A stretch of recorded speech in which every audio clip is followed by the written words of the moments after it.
Sino si Gina Lopez? Isa sa mga kinilalang oligarka ng ABS-CBN. Isa sa mga magsasara sa mahigit na 20 minhan na pinaghuhugutan ng trabaho ng ating mga mahihirap na mamayang Pilipino.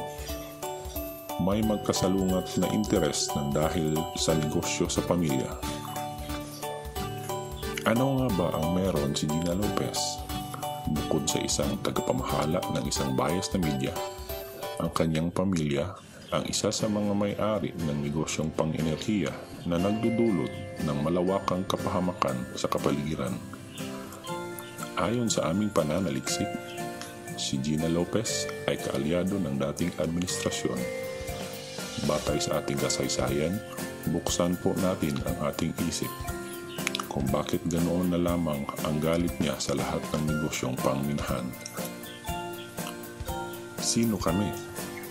Kami po ay mga pribadong individual na nagkakaisa dahil sa nakita namin ang pagiging bias ni Gina Lopez.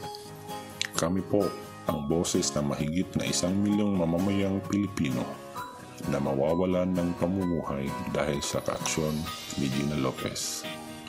Kami po ay nagmamalasakit para sa sambayanang Pilipino. Hindi po kami sang-ayon kay Gina Lopez. Hindi din po kami sang-ayon sa mga irresponsableng minhan. Kami din po ay nagmamalasakit sa ating kapaligiran. Ang tanging hiling po namin lamang ay sana po'y idaan sa tamang proseso ang lahat. Magiging patas po tayo sa ating laban. Isang tabi po sana ang mga pansariling interes para sa kapakanan ng pamilyang Pilipino. Maraming salamat po.